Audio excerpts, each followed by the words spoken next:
On a violent, storm-soaked night in 1961, a little girl vanished from her bedroom while her entire family slept just steps away. No screams. No footprints. No ransom note. It was as if 4-year-old Ann Marie Burr had been lifted out of her home by a ghost. At first, detectives believed it had to be a kidnapping, maybe even a tragic case of mistaken identity. But as the hours turned into days and days stretched into years, every lead collapsed. Every clue evaporated. And the child at the heart of the case was never seen again. Then decades later, in a death row interview, one of the Pacific Northwest's most notorious serial killers, a man whose crimes terrified the nation, quietly suggested he might have taken her, only to retract the confession moments later. Why would he hint at involvement? Why take it back? And if he wasn't responsible, then who walked into that house on that stormy night? And how did they escape without leaving a single trace? What happened to Ann Marie Burr remains one of Washington State's darkest unsolved mysteries, a real-life story more chilling than anything a crime novelist could ever invent. August 31, 1961. Tacoma, Washington. A violent summer storm tears through the quiet North End neighborhood, rattling windows and bending trees. Inside a modest house at 3009 North 14th Street, a family sleeps peacefully, unaware that when morning comes their lives will be shattered forever. By dawn, 8-year-old Ann Marie Burr will have vanished without a trace from her locked home. No screams. No struggle. Just gone. But here's where this story becomes something darker, something that has haunted investigators for over 6 decades. What if the person who took Ann Marie that stormy night was someone she knew? Someone who lived just blocks away? A 14-year-old boy who would grow up to become one of America's most notorious serial killers? Did Ted Bundy claim his first victim at age 14? Or is this the story of an 8-year-old girl who trusted the wrong person on the wrong night, and paid the ultimate price? Tonight, we dive deep into one of the Pacific Northwest's most chilling unsolved mysteries. A case where the line between truth and legend has blurred. Where a mother's heartbreak turned into a decades-long search for answers. And where the shadow of one of history's most evil men looms large over an innocent child's disappearance. This is the story of Ann Marie Burr. To understand what happened to Ann Marie, we must first understand who she was, and the world she lived in. Born on December 14, 1952 in Del Norte County, California, Ann Marie was the firstborn child of Donald and Beverly Burr, a devout Catholic couple building their American dream. By 1961, the Burrs had grown into a family of 6. Ann Marie, her younger sisters Julie and Mary, and her brother Gregory. The Burrs had relocated to Tacoma, Washington, a working-class city nestled between Seattle and Olympia, where the promise of Boeing jobs and post-war prosperity drew young families. They settled into a charming house in the North End, a neighborhood of tree-lined streets, friendly neighbors, and the kind of place where kids played until the streetlights came on. Ann Marie's mother, Beverly, later described her daughter as trusting, intelligent, and obedient. She was a shy girl with golden blonde hair, hazel eyes, and red marks on her left hand, a small birthmark that made her unique. She loved playing piano, had studied for 2 years, and was about to begin 3rd grade at Grant Elementary School. But Beverly would also confess something that would haunt her for the rest of her life, and was so trusting. It was a big mistake. We taught her everyone was good. We didn't teach them that people could be bad. I still think her abductor was probably someone she knew. The world of 1961 was different. Parents didn't helicopter over their children. Doors were left unlocked. Neighbors knew neighbors. Ann Marie walked several blocks to school alone every day, starting in kindergarten. It was a world of innocence, where danger felt distant and unimaginable. But across town, in another modest home, lived a teenage boy named Theodore Robert Cowell, later known as Ted Bundy.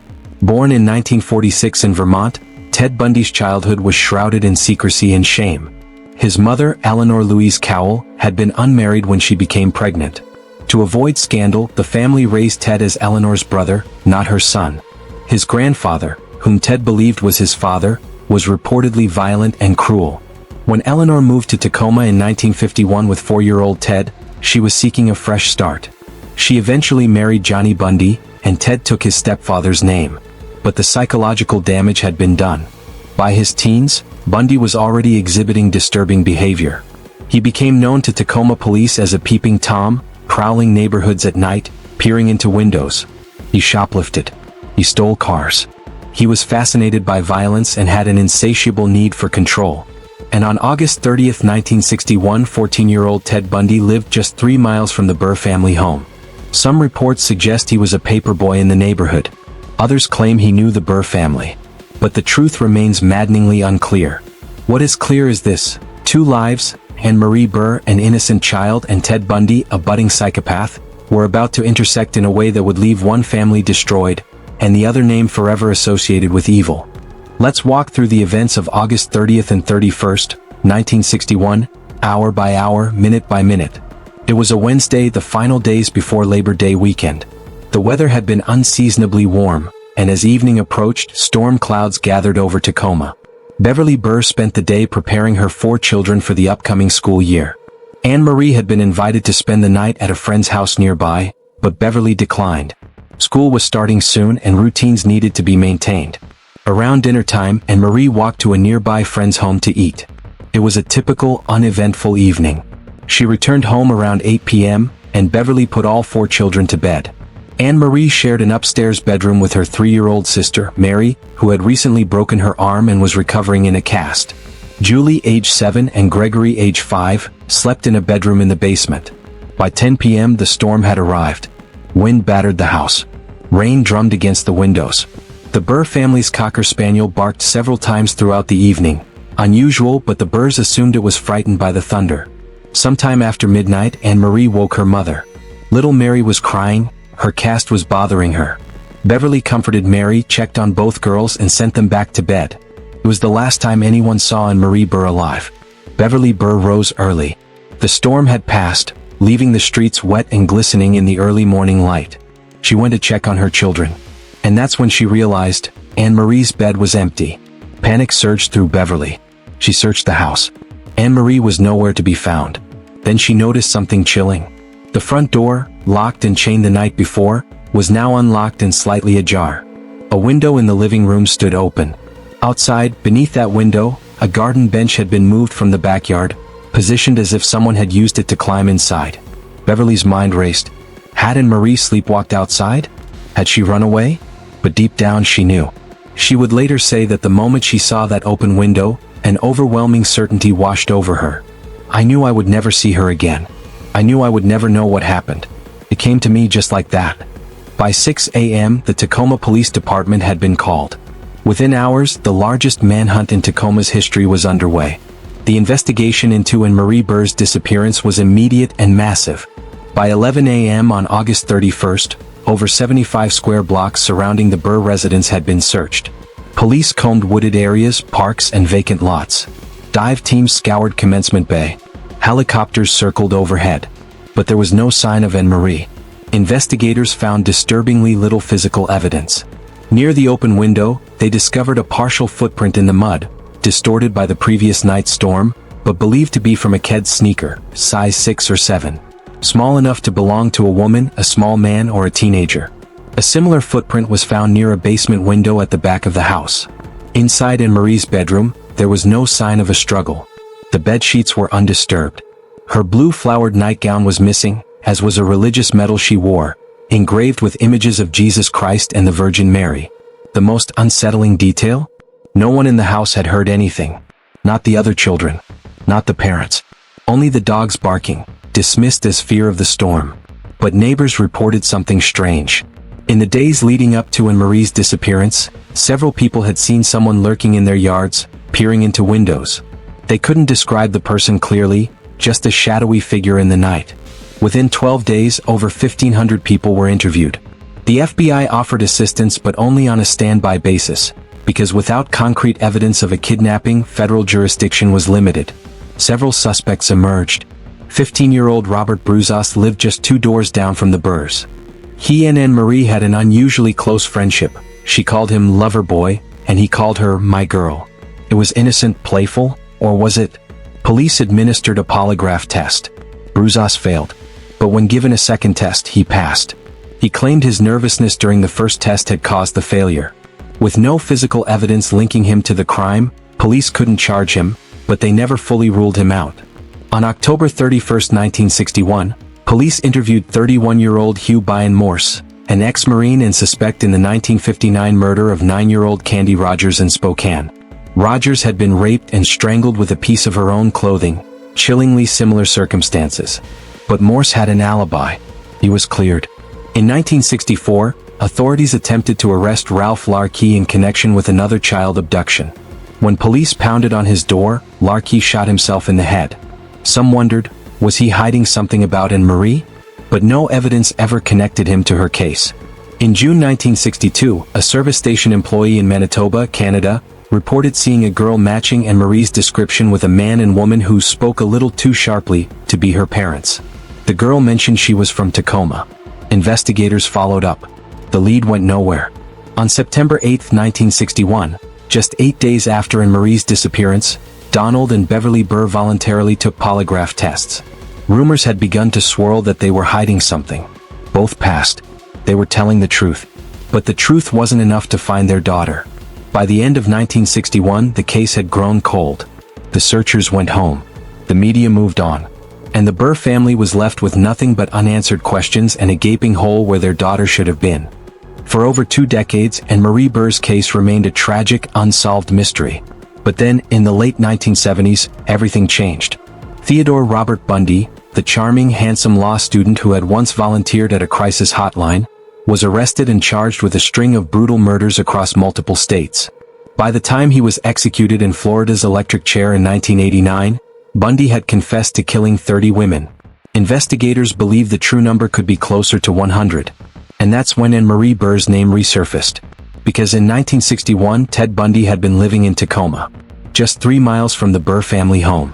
In 1980 and 1981, while on death row, Bundy granted interviews to journalists Stephen Michaud and Hugh Ainsworth. Bundy, notorious for his manipulation and lies, spoke in the third person, detaching himself from his crimes. During one of these interviews, he told a chilling story. He described abducting a young girl from her home. He spoke of taking her to a nearby orchard, where he assaulted and murdered her. He said he disposed of her body in a ditch. The details were vague. Bundy never named the victim. But when the interviews were published in the book The Only Living Witness, Ann Marie's parents, Beverly and Donald Burr, read it, and their blood ran cold. In 1986, Beverly Burr wrote to Ted Bundy. It was a letter filled with anguish, pleading, and a mother's desperate hope for closure. She referenced the orchard next to their home. She asked Bundy directly, "What happened to Ann Marie?" Bundy replied within days. His response was chilling in its denial.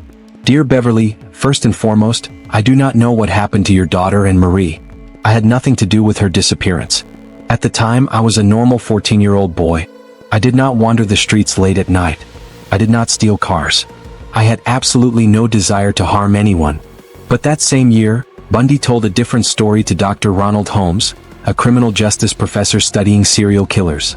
Bundy allegedly confessed that he had stalked, strangled, and sexually mauled his first victim, an 8-year-old girl who mysteriously vanished from her Tacoma home 26 years ago. He claimed he stashed her body in a muddy pit near the University of Puget Sound. Was Bundy telling the truth? Or was he playing yet another sick game, manipulating investigators, tormenting a grieving family, and ensuring his legacy as a monster? If Ted Bundy did kill Ann Marie Burr, it would represent something terrifying, a serial killer's origin story. Most serial killers don't begin their sprees as teenagers. But Bundy's childhood was a perfect storm of psychological damage. He was raised in a lie, believing his mother was his sister. His grandfather was reportedly violent and unstable. Bundy lacked any core experience of care and nurturance, according to later psychological evaluations. By age 14, Bundy was already a voyeur, peering into windows, feeding his need for control and dominance. He was learning the layout of neighborhoods, studying routines, identifying vulnerabilities. Ann Marie Burr's disappearance fits Bundy's later pattern, abducting victims from their homes in the middle of the night, leaving no trace and disposing of bodies in remote locations. But there's a problem. Bundy denied involvement repeatedly. And when Bundy confessed to other murders, including ones he wasn't charged with, he did so openly. Why would he deny Ann Marie if he truly killed her? Some believe it's because, as Bundy himself hinted, the murder was too close to home, too close to family, or involved victims who were very young. Ann Marie fit all 3 categories. In 2011, forensic investigators tested evidence from the Burr crime scene, hoping to extract DNA and compare it to Bundy's profile. But the evidence, preserved for 50 years, had degraded. No conclusive DNA profile could be produced. The results were inconclusive. Ted Bundy took his secrets to the grave. Let's pause for a moment and remember who Ann Marie Burr was. Not just a case file, not just a footnote in Ted Bundy's horrific legacy, but a real child with a real life, stolen in an instant. Ann Marie was 8 years old. She loved playing piano. She was about to start 3rd grade. She had red marks on her left hand, a birthmark that made her uniquely her. She wore a religious medal around her neck, a symbol of her family's faith. She was the big sister, the one who comforted her crying sibling in the middle of the night. The one who walked to school alone, trusted strangers, and believed the world was good. If Ann Marie had lived, she would have turned 72 in 2024. She might have graduated high school in 1971. Perhaps she would have married, had children, become a grandmother. Maybe she would have pursued music, becoming a teacher or performer. Maybe she would have stayed in Tacoma, living just blocks from where she grew up.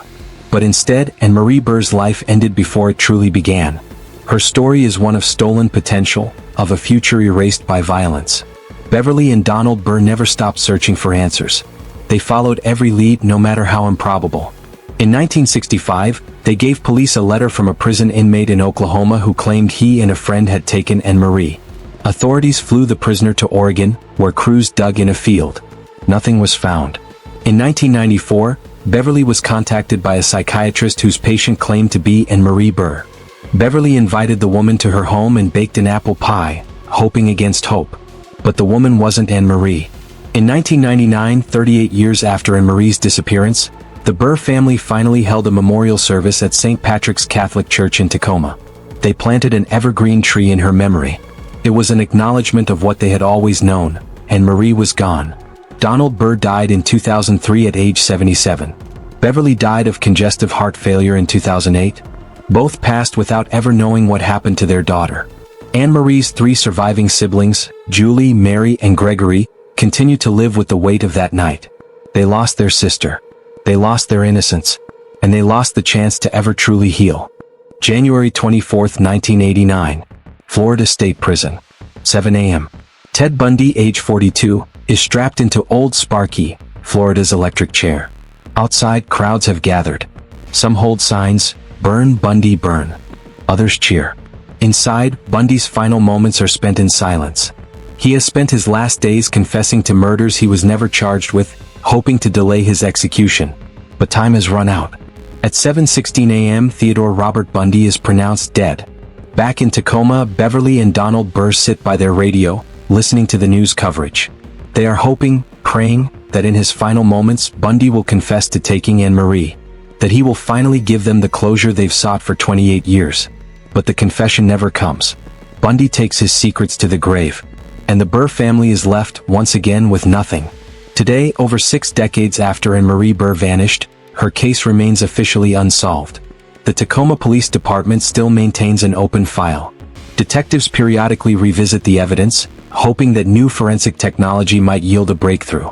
But the reality is this: without a body, without conclusive DNA, without a confession, the truth may never be known. So what really happened to Ann Marie Burr? Let's examine the leading theories. Theory 1: the circumstantial evidence is compelling. Bundy lived in Tacoma in 1961. He was a known voyeur. He had access to the neighborhood. His later crimes bore similarities to Ann Marie's disappearance. And he hinted at killing a young girl, but never confirmed it. But there are problems with this theory. Bundy lived 3 miles away, not just blocks as some reports claim. He denied involvement repeatedly. And 14 is exceptionally young for a first murder, even for a budding serial killer. Theory 2: the teenage neighbor who failed a polygraph test. He knew Ann Marie well, perhaps too well. He had access to the house. But he passed a second polygraph, and no physical evidence linked him to the crime. Theory 3: perhaps Ann Marie's abductor was someone else entirely. A stranger passing through Tacoma. A transient worker. A predator who struck once and disappeared. The footprints near the window suggest someone small, a teenager or a woman. Could it have been someone the family never suspected? The truth is, we may never know. And that uncertainty is what makes this case so haunting. Ann Marie Burr's disappearance is more than a true crime mystery. It's a story about innocence lost, about the vulnerability of children, and about the devastating impact of unsolved cases on families. First, trust but verify. Beverly Burr blamed herself for teaching her children that the world was safe. But the truth is, the world should be safe for children. The blame lies not with parents who trust, but with predators who betray that trust. Second, the power of evidence. This case highlights the importance of forensic science and evidence preservation. In 1961, investigators lacked the tools we have today: DNA analysis, digital forensics, advanced behavioral profiling. If Ann Marie had disappeared today, the outcome might have been different. Third, the agony of uncertainty. Beverly and Donald Burr spent their entire lives not knowing what happened to their daughter. That uncertainty, that lack of closure, is in some ways worse than knowing the truth. It's a torture that never ends. And finally, the myth of the monster. Ted Bundy has become a cultural icon, a symbol of pure evil. But focusing on Bundy risks overshadowing Ann Marie herself. She was not just a potential victim of a serial killer. She was a child who deserved to grow up, to live, to be remembered for who she was, not for how she disappeared. But here's something most people don't know. In 2011, retired Tacoma detective Lindsay Wade launched a new investigation into Ann Marie's case. She tracked down Ted Bundy's DNA, held in evidence from his Florida crimes, and requested it be compared to the Burr crime scene evidence. The results came back inconclusive. But Detective Wade discovered something else. Something chilling. During her research, she uncovered reports that in the weeks before Ann Marie's disappearance, several neighbors had reported a teenage boy lurking in yards, peering into windows.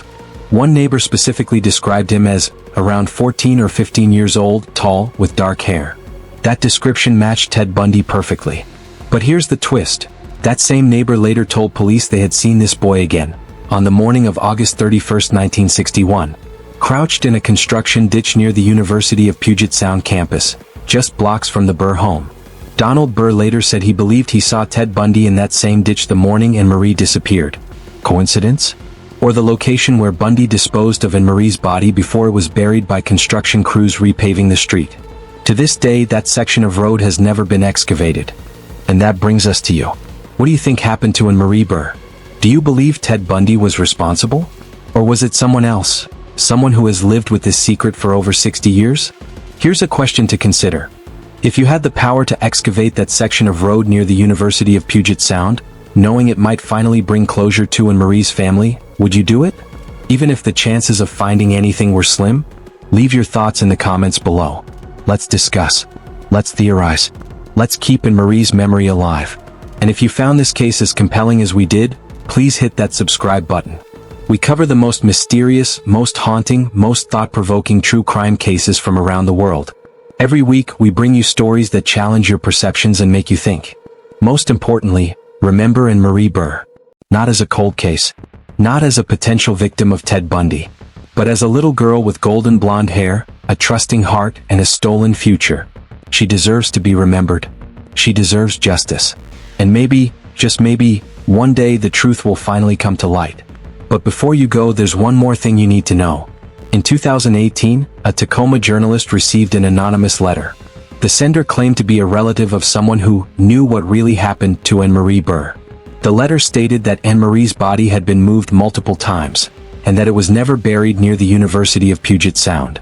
Instead, the letter claimed Ann Marie was buried in a remote forest outside Tacoma. The sender provided coordinates, but when investigators searched the location, they found nothing. Was it a hoax? A false lead? Or a truth obscured by time? The letter ended with a single cryptic sentence. The person responsible is still alive, and they're closer than you think. Who wrote that letter? And what did they really know? That's a mystery for another time.